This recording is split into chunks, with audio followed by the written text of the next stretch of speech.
Hello and welcome back to the Surfer's Library. I'm Billy Jack, your guide through the pages of surf history, culture, and legend. This episode features a story from Matt Warshaw's book Surfriders, In Search of the Perfect Wave. It's called Morning at Freshwater. When this story was written back in the 1990s, most people believed that Duke Kahanamoku had introduced surfing to Australia in 1914. Today, we know that there were earlier examples of wave riding there, but Duke's visit to freshwater remains a defining moment that helped surfing take root and grow into a national passion. With a board he shaped by hand during his first 2 weeks in Australia, Duke paddled out and showed the crowd on the beach something most had never seen before, the pure art of wave riding. Before we get started, I'd just like to add a quick reminder that if you'd like to help support the podcast, you can do so by visiting buymeacoffee.com/The Surfer's Library. Your support helps cover the platform fees that keep the show going each month, so any little bit helps. All right, with that said, let's paddle out.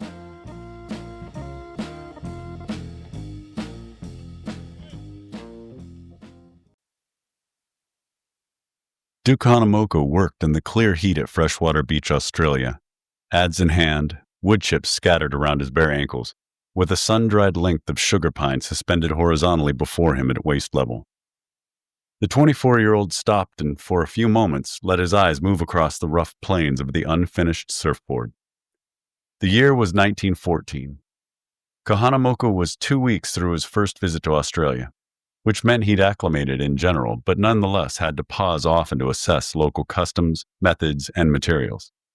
The regional wood, for example, was different than that found in the Honolulu lumber yards, so the board under construction was made of a medium-density sugar pine, rather than Kahanamoku's preferred stock of dense Hawaiian koa, an obstacle likely met with a thoughtful look and a little shrug of resignation. The developing board looked rudimentary, even by the early 20th century standards, squared off at the tail, sides gradually flared to a spot about 3/4 forward, then pulled together into a point. Kahanamoku would make dozens of notably sleek and streamlined boards in the years to come, but this one looked like a 9-foot crayon. A measure of thought went into the design, however, as Kahanamoku, experimenting, chiseled out a concave section in the front of the hull. The waves at Freshwater seemed to be of average height and power, but the ocean surface itself looked to be of a rougher texture than that found in Waikiki, and he thought the concave feature would lend a stabilizing effect to his new board. Kahanamoku's sugar pine contrivance was actually the second authentic full-length surfboard in Australia.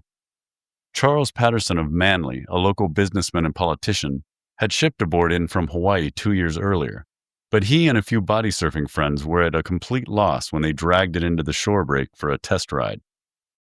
The redwood import had been given a quiet and ignominious second life in the Patterson home as an ironing board. Patterson, a swimmer, had never met Kahanamoku, but he knew of him and had been lightheaded with anticipation since Kahanamoku's arrival in Australia. Sportsmen everywhere recognized the pure-blooded Hawaiian not just as the fastest swimmer alive and an Olympic gold medal winner, but as an international celebrity.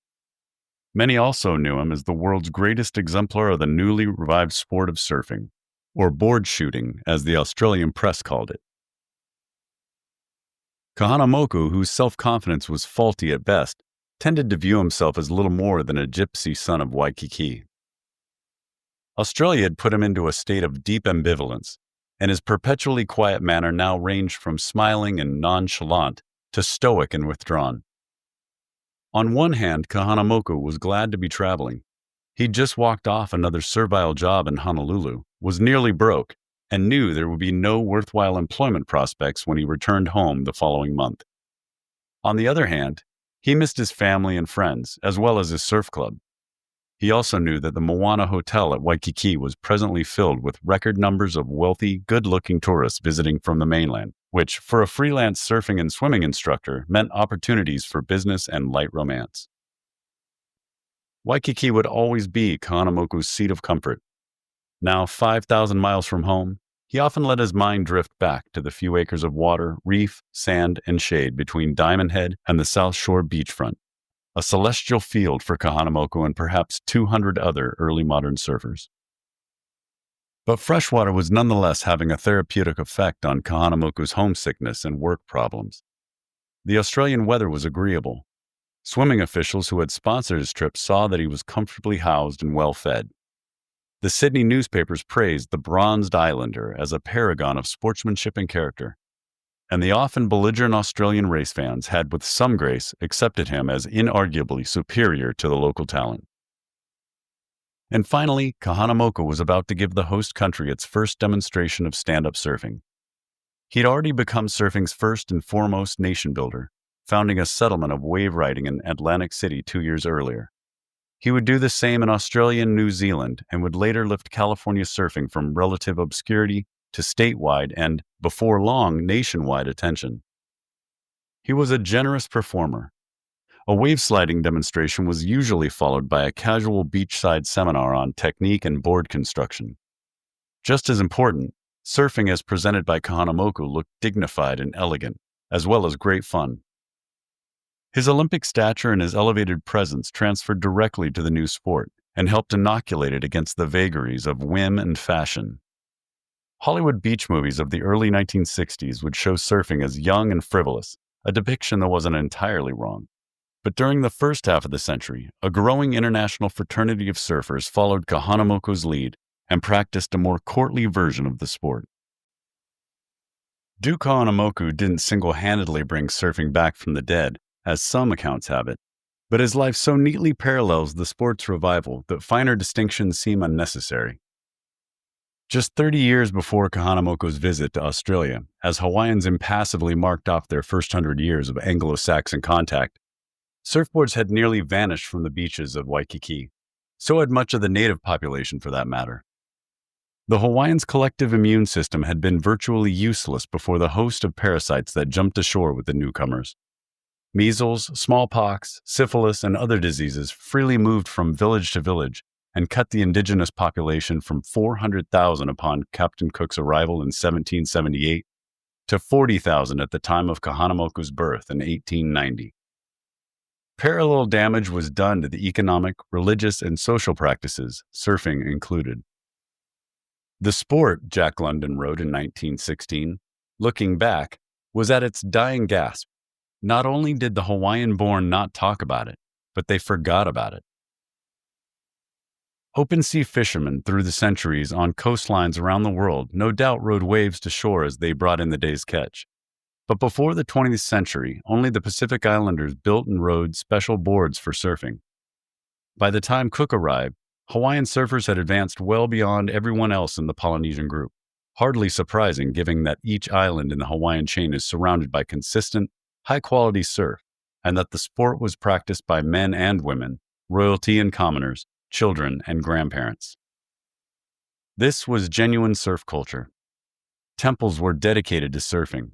Villages stood empty when a swell was running, and surfing festivals were staged annually. Fortunes were made and lost in competitions. An Oahu champion beat his Kauai rival and sailed home with a prize of 4,000 wild pigs and 16 war canoes. The stakes could go much higher. A day of high sport might end with the losing surfer's entrails laid out across the winning surfer's private altar. Surfing fables were told and retold of kings, queens, princes, maidens, talking sharks, giant waves, new loves, infidelities, magic spells, and curses. In the water, a man and woman surfing side by side began their own romantic adventure, with the understanding that by sharing the same wave, they'd move to the final level of foreplay and would now head directly to shore for a round of lovemaking. In 1778, Cook's lieutenant, James King, looked with an empirical eye on what he called the great art of surfing and noted that local wave riders seemed to feel a great pleasure in the motion which this exercise gives. Early British explorers and missionaries generally sent home favorable accounts of surfing. But when crusading New England missionaries arrived in 1820, the great art was recast as heathen sport and viewed as little more than an invitation to sex, gambling, and injury. Had the Americans arrived 40 years earlier and met a robust native population, they might have been turned back to the States, if not clubbed to death, as Cook had been after overstaying his welcome on the Big Island. But the Hawaiian ranks had already been thinned by disease. Native deities seemed fallible before the Christian God, and once powerful chiefs were unable to organize any real resistance. The missionaries in 10 short years convinced the Hawaiians to take up Calvinist-based religion, politics, and culture. Surfing wasn't categorically prohibited, but it was boxed out by the new work ethic, along with restrictions on nudity, gaming, and nearly all mixed-sex recreation. Just a few surfers were practicing regularly by the middle of the century. By 1892, an observer noted it was hard to find a surfboard outside of our museums and private collections. But policy on surfing was beginning to change when Duke Kahanamoku, the first of 9 children, the son of a Honolulu policeman, and the grandson of a retainer to King Kamehameha III, began surfing in Waikiki just before the turn of the century with a few of his school-age friends. His timing was excellent. American businessmen, having replaced the missionaries as Hawaii wardens, correctly recognized that the sport might stoke the burgeoning tourist trade. Mark Twain had already visited the islands and was hugely impressed when a local surfer came whizzing by like a bombshell. Jack London, visiting Waikiki in 1907, portrayed himself honestly in his forthcoming article for A Woman's Home Companion as a sunburned kook after his first day of surfing, but he graciously described the act as a royal sport for the natural kings of Earth. Southern California beaches were meanwhile experiencing a recreational and commercial growth similar to that in Honolulu and Waikiki. A few months before London's article was published, Kahanamoku's close friend George Freeth, a 23-year-old Irish-Hawaiian surfer, was hired by developer Henry Huntington and brought to Redondo Beach. There he was billed as the man who can walk on water and sent into the surf to promote the new Los Angeles-Redondo Railroad line. Freeth, however, wasn't the first mainland surfer. 3 visiting Hawaiians had previously had what amounted to a prehistoric surf session in the 1880s, taking the redwood planks into the wintry 50-degree waves near the San Lorenzo River mouth in Santa Cruz.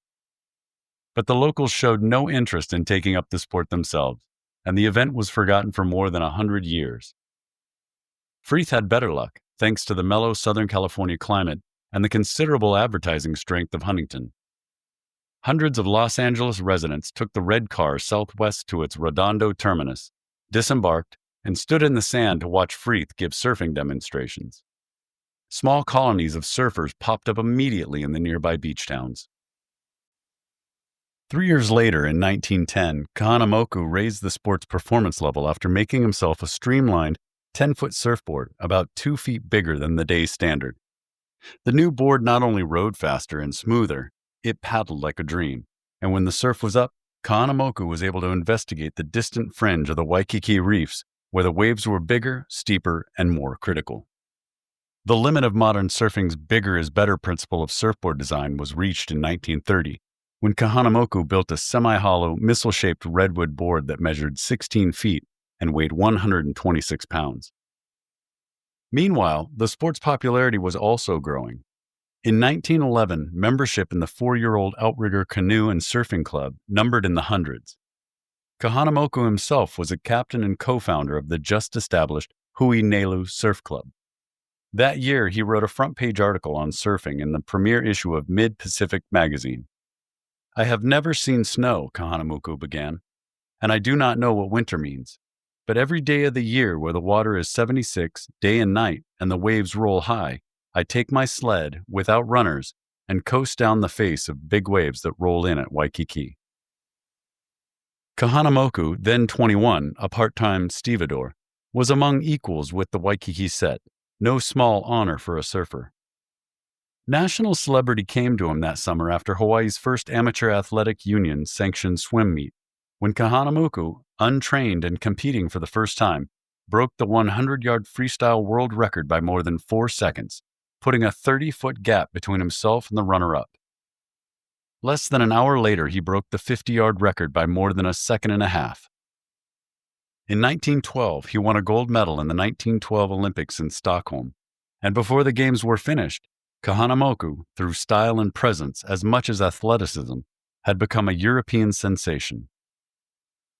It helped that Duke often registered in the Old World as a title rather than a given name, allowing him an upfront measure of deference and respect. And even if Kahanamoku was a nearly inarticulate 9th-grade dropout, he did in fact have a noble bearing. He could look dignified even as he hunched his 6-foot, 2-inch, 183-pound frame around a tiny wooden ukulele between the races at Stockholm, his giant hands strumming casually. Outside the arena, he dressed like an Oxford graduate in a tailored suit, high-collared dress shirt, and silk tie. The case may have been overstated when Kahanamoku was described by an American sculptor as the most magnificent human male that God ever put on the earth. But he was attractive by any standard, powerful, gentle, and exotic, with high slanting cheekbones, dark eyes, and a wide, full-lipped mouth. He had a calming presence. His biggest smile, rarely practiced, sent out near visible waves of kindness and warmth. Kahanamoku spent several months after the Olympics traveling through Europe and mainland America, then finally returned to Honolulu, stepping off the boat as the Royal Hawaiian Band played on the dock and cannons were fired in salute. Elsewhere, the reception hadn't been nearly so welcoming. Skin color had been an issue during Kahanamoku's travels, especially through continental America. He was refused service by restaurant owners. His Polynesian features often stumped the provincials, as they tried to figure out whether to slander him as a black man or an Indian. The sporting press, meanwhile, still overlooked him in favor of George Kuna, Kahanamoku's friend and teammate, who was referred to in print as the world's finest white sprint swimmer. New problems came up when Kahanamoku returned to Hawaii.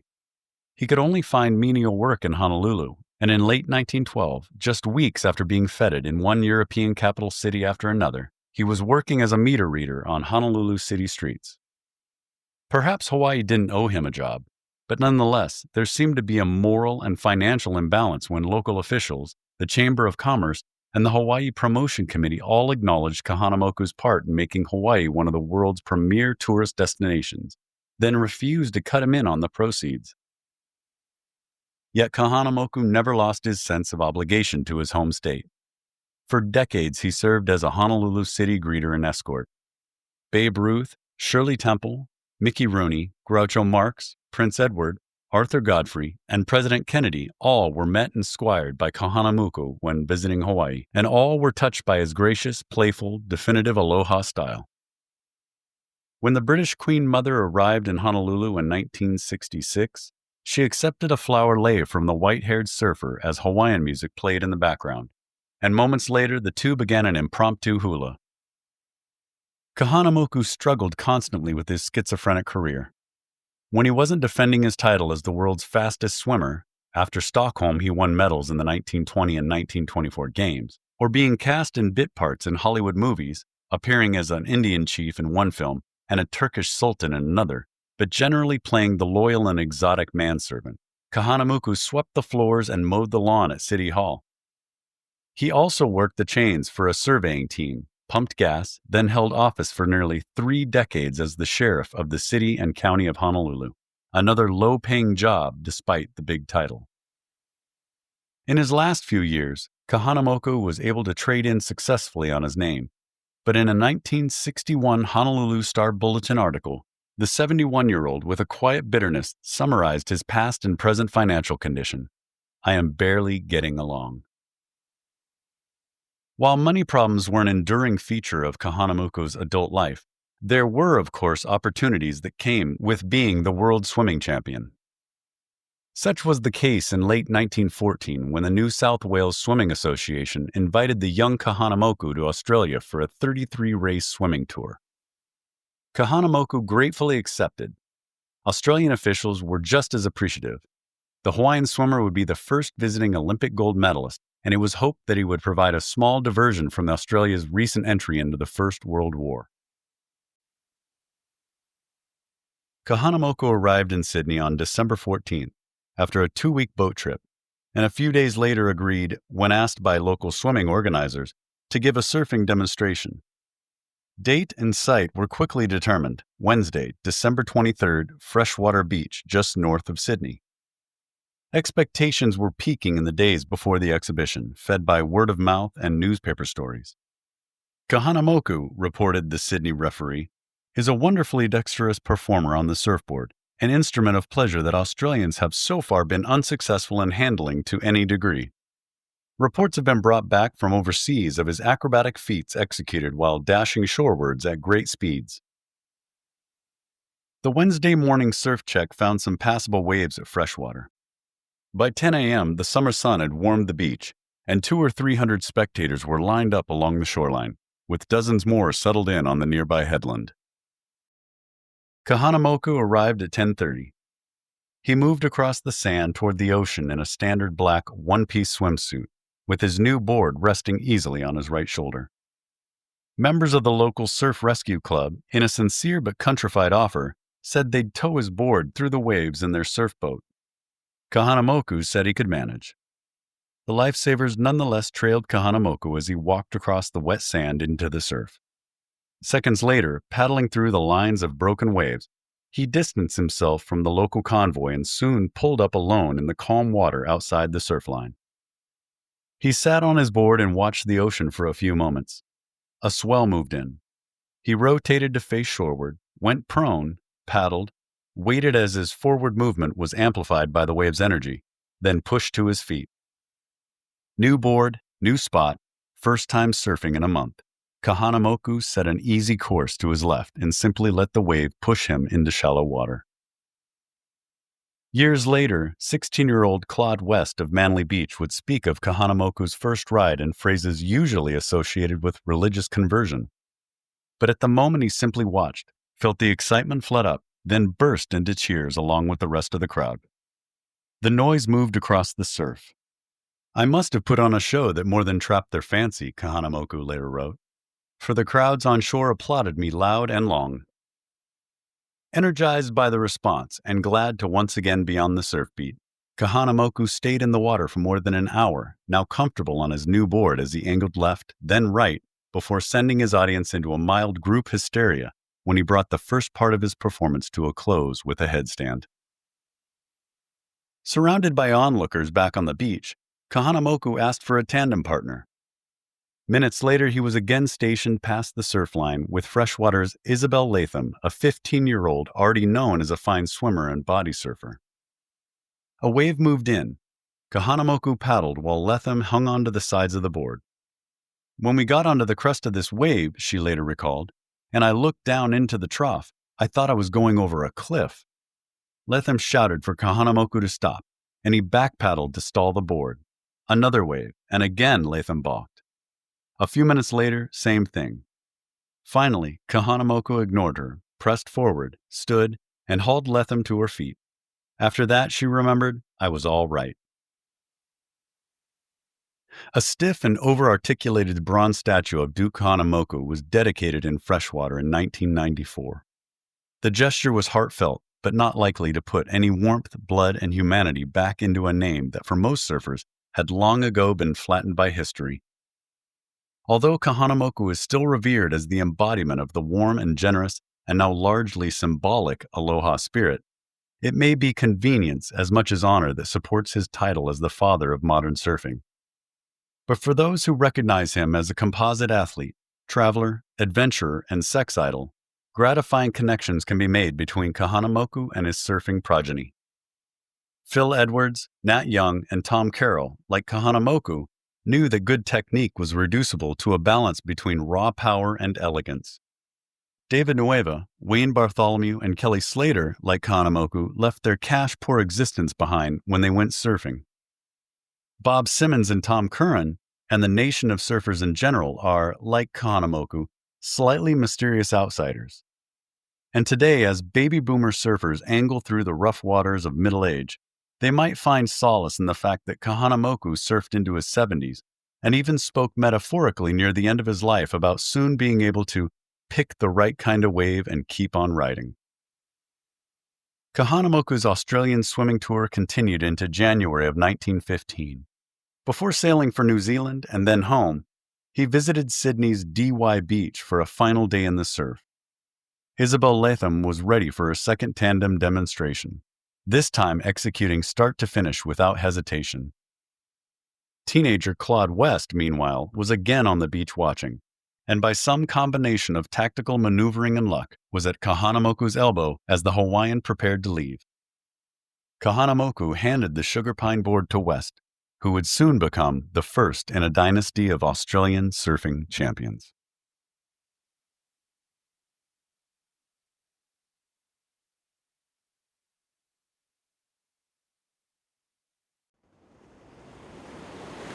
Matt Warshaw is a former professional surfer, surf historian, and is widely regarded as the foremost authority on surf culture. He's best known for The History of Surfing, a richly detailed chronicle that traces the sport from its Polynesian roots to its modern global presence. Warshaw combines deep research with a lifelong love of surfing, bringing clarity, wit, and insight to his work. In addition to The History of Surfing, he's authored several other influential books, including The Encyclopedia of Surfing, a personal favorite, Mavericks, The Story of Big Wave Surfing, Zero Break, an illustrated collection of surf writing, 1777 to 2004, and Photo, Stoner, The Rise, Fall, and Mysterious Disappearance of Surfing's Greatest Photographer. Beyond his books, Warshaw is the creator and curator of the online Encyclopedia of Surfing, a living digital project that continues to document the ever-evolving world of surf. With a sharp eye for detail and deep respect for the sport's heritage, he has dedicated his career to ensuring that surfing's rich and complex story is told, remembered, and celebrated.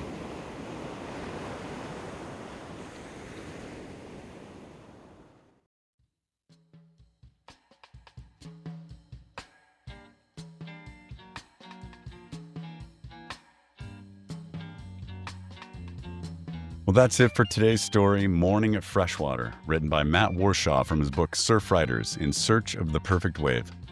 I hope you enjoyed it and that you learned something new about the amazing sport that we love and one of the most important people to ever paddle out. I also hope that if you liked it, you'll take the time to share the podcast with a friend. Until next time, thanks for tuning in. And as always, keep your toes on the nose, your bottom turns tight, and your stoke high. I'll see you in the lineup.